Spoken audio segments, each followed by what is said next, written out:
Bien, dicho esto, nos toca hablar de otro tema importante que tiene que ver con un anuncio hecho por el Ministerio de Salud el día de ayer. Por la tarde conocimos que se ha confirmado 2 casos de la influencia H3N2 en menores de edad. Y para ello hemos convocado esta mañana a la señora Elizabeth Alvarado, ella es decana del Colegio Nacional de Enfermeros del Perú.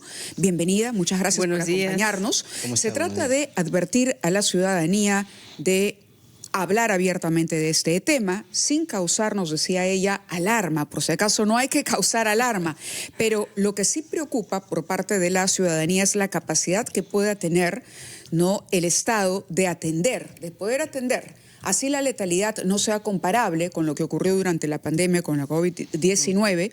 Igual, díganos usted cuáles son las características de este tipo de influenza con esta característica particular que se ha presentado ya en 2 menores de edad, dados de alta, como se anunció ayer. Así es. Dados de alta. Muy bien, tengan muy buenos días a los oyentes.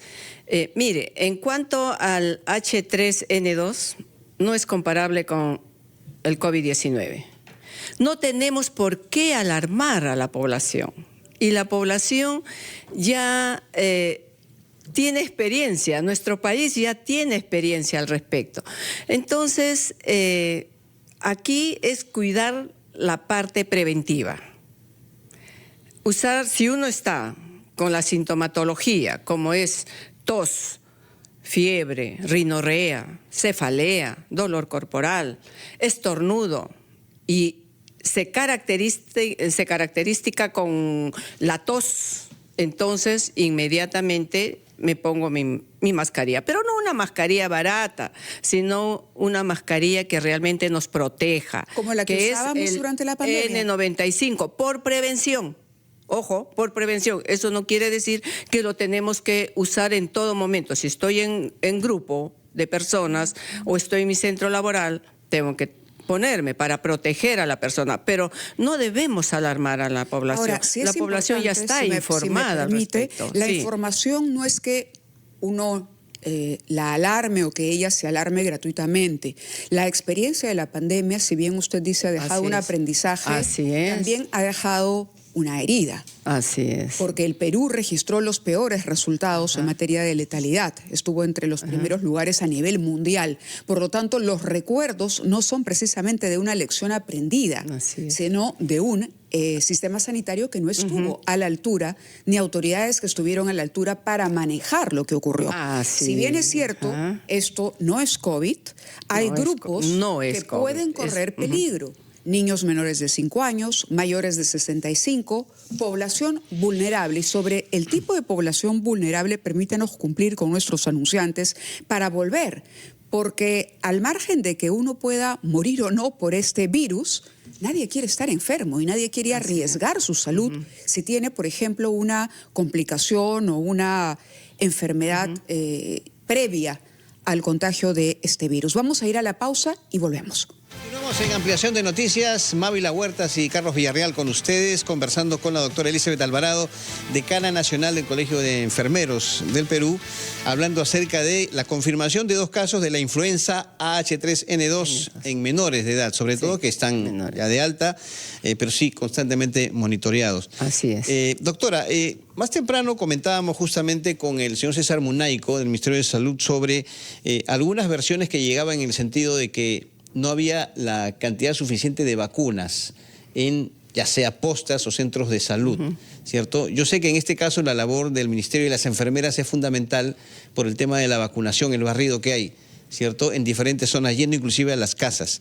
¿Es esto así? Me refiero al abastecimiento de vacunas. En ese caso, ¿podríamos estar la población tranquila de que hay la cantidad de vacunas suficiente? Mire, yo anoche hemos tenido reunión con la Coordinadora Nacional de Inmunizaciones y ella me ha vertido los datos, ¿no? Y yo instaría que estén tranquila la población, porque en los centros y puestos de salud está la enfermera en el servicio de inmunizaciones para aplicar la vacuna de cualquier índole y mucho más de H3N2. No, a veces podemos decir, porque la población hay que motivar. Yo soy del primer nivel, he caminado, casa por casa, y muchas veces la población no quiere, todavía no hay esa conducta aprendida. Cuando hay ya desconfianza, ¿no? Claro, cuando no nos golpea, ahí es donde, ¿no? Ahora que hay mayor resfrío, por los cambios climáticos, es estacional esto del resfrío, ¿no? Esto del H13, ¿no? Sino que le ponemos ese nombre y ya nos alarmamos y a veces hacemos una mirada retrospectiva y nos alarma, como decía Mávila, lo del COVID. ¿Cuántas personas ya han sido inmunizadas contra la influenza? El dato que yo tengo es de 6.304.955. Esto de acuerdo a la edad. Por ejemplo, menores de 5 años, más de a nivel nacional, más de 1.393.947 en menor de 5 años. Y de 5 a 59 años, más de 3.678.000. Y en adultos mayores, que son los grupos vulnerables, menores de 5 años y los adultos mayores son los grupos vulnerables. Ahí está más de 1.428.000. Entonces, agradecer realmente al Ministerio de Salud, al doctor Quirós, en que a nivel de todos los centros y puestos están abastecidos por las enfermeras que vacunan oportunamente. La población debe acudir a su centro de salud. Si sabemos que ya vamos a entrar, por decir, a un invierno, tengo que ya vacunarme contra la influenza. Pero esa conducta no lo estamos teniendo. Por eso la enfermera cumple un rol importante de la educación, de la detección. Ellas están en la comunidad, los del primer nivel de atención, que es el menor grueso, se podemos decir, de las enfermeras. Y ahí el ministro, nuestro ministro, debe de reforzar, ¿no? Con mayor personal, con su pago de guardias. Entonces tienen todo el día para ir a las casas, si es que es necesario. Ahorita no están saliendo, están en el centro de salud, no están saliendo todavía. En el caso de los niños son llevados por sus padres y hay un cronograma de vacunación que además son mucho más atentos, pero la otra población, el otro segmento de la población vulnerable son los adultos mayores.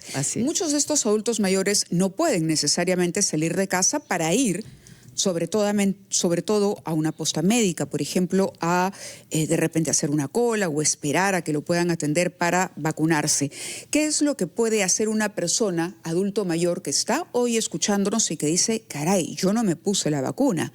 Hoy la gente sale mucho de casa, regresa por la proximidad de las fiestas. La transmisión del virus incluso puede pasar por personas asintomáticas. Entonces, ¿cómo actuar en ese caso si tenemos un adulto mayor en casa? Mávila, para tranquilidad, le digo que para menores de edad está en el calendario de vacunas lo del H3N2. Para tranquilidad de la población, escuchen, sus niños están protegidos porque está dentro del calendario de vacunación. Así es que no hay que preocuparse. Ahora, para los adultos mayores, cuando uno llega a una edad, ya ellos se vuelven dependientes. Entonces, ¿quién debe estar detrás? Los hijos. ¿Dónde están los hijos? Entonces, ahí al adulto mayor decirle, ¿no?, a llevarlo a su centro. Oye, mi padre, mi madre, que le vacune. Ya entramos al invierno para protegerlo. Porque el adulto mayor ya tenemos, los que no nos cuidamos bien, estamos teniendo una diabetes, una hipertensión. A veces mucho le echamos la grasa, ¿no? Entonces hay que cuidar todo eso. Uno, para tener una vida saludable, tiene que tener una alimentación saludable.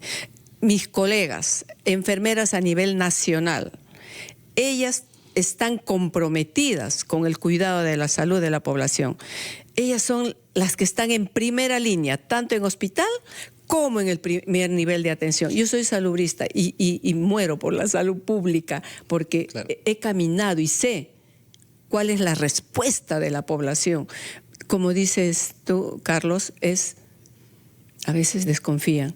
Hay que trabajar esa conducta de desconfianza. Eso es lo que le quería preguntar justo. ¿Debe reforzarse, usted cree, el tema comunicacional Por supuesto hacia la que sí. población? Educación. Porque, como usted dice, Sí, la educación. desconfianza en las vacunas vino justamente desde la pandemia. Así. Y eso ha persistido, ¿no? Entonces, hay que ajustar en ese sentido. Y nos dejó una conducta aprendida.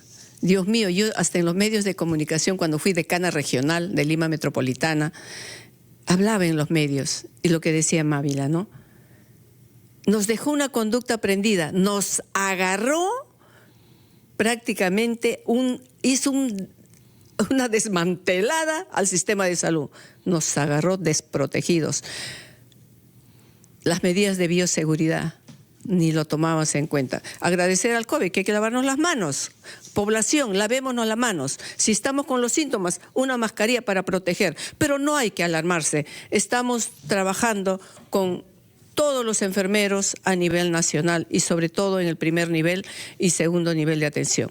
Muy bien, muchísimas gracias por estar con nosotros esta mañana. Ha sido la doctora Elizabeth Alvarado, decana del Colegio Nacional de Enfermeros del Perú. Muy amable.